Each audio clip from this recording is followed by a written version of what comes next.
이제 12월입니다. 12월에는 우리가 보통 일반적으로 연말 크리스마스를 앞두고 산타랠리 기대할 수 있지 않을까 그런 이야기들을 많이 하는데 자, 우리나라에도 산타가 올까요?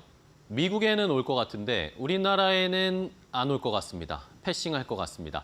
자, 일단은 우리 시장에 너무 안 좋은 상황, 안 좋은 이야기들이 너무 많습니다. 지난주에 있었던 이슈부터 하나씩 체크를 해볼까요?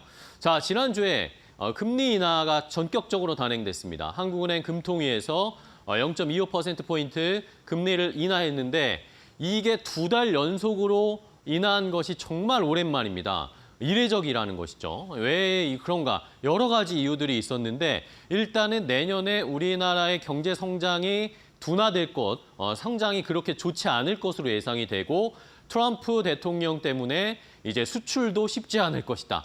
이런 여러 가지 복합적인 요소 때문에 기준금리를 눈을 질끈 감고 한 번 더 인하했다라는 것이 시장의 평가였습니다. 자, 이러면서 이창용 한국은행 총재가 자, 수출 중과율이 내린 것은 상당 부분 우리나라 국제 경쟁력이 떨어졌기 때문이다라고 이야기를 했고 수출 경쟁력 강화를 위한 산업 정책이나 구조적인 개혁을 해야 된다. 결국에는 우리의 시장이 지금 경쟁력이 떨어지고 있고 수출 경쟁력도 좋지 않고 이런 것들이 내년에 성장률을 더 낮춰잡아야 되는, 눈높이를 낮춰야 되는 상황이다라는 것. 그만큼 우리나라의 경제 상황이 좋지 않다, 녹록지 않다라는 것을 그대로 반증했습니다.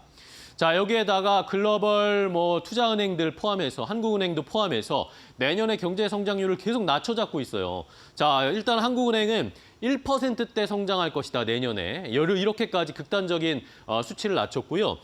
IMF도 역시 눈높이를 낮췄고 골드만삭스 같은 경우에는 우리나라의 내년 투자 의견을 비중 확대였었는데 내년에는 중립으로 한 단계 낮췄습니다. 자, 이러면서 골드만삭스도 내년에 우리나라가 1%대 성장에 그칠 것이다.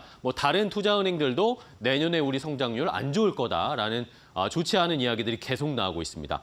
자, 여기에다가 글로벌 대외 환경도 녹록지가 않습니다.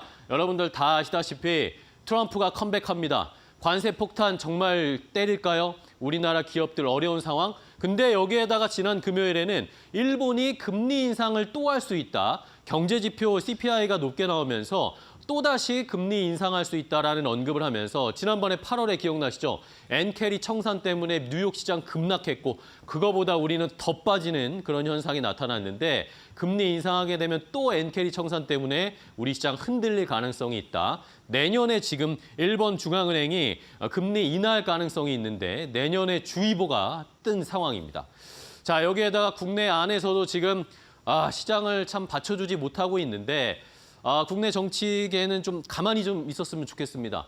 자, 일단은 감액 예산안 논란. 어제 또 이야기가 나왔죠. 내년에 지금 경제가 안 좋아서 예산안을 빨리 통과시키고 이런 것들을 반영해야 되는데 야당이 갑자기 감액 예산안을 본회의에 오늘 상정할 거다 이야기가 나왔고요.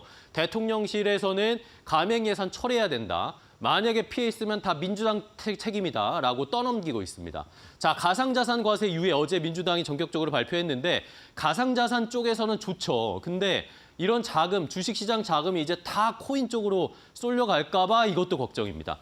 그리고 마지막으로 상법 개정 논란 또 있죠. 민주당에서 지금 상법 개정 이번 정기국회 추진하겠다고 했는데 여당에서는 또 이 상법 개정 찬성하다가 갑자기 또 자본시장법으로 그 수위를 낮춰야 된다라고 하면서 또 이견을 갖고 있는 상황입니다. 시장을 개선할 수 있는 이런 여건들이 전혀 받쳐주지 못하고 있습니다. 삼성, 롯데 이야기는 안 드려도 너무 다 아시겠죠?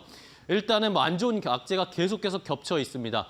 악재가 이렇게 많이 쌓이면 어쨌든 또 반전할 타이밍이다라는 그런 의견들도 있는데 새해에는 제발 좀 좋은 소식 많이 더 있었으면 좋겠습니다. 앵커 브리핑이었습니다.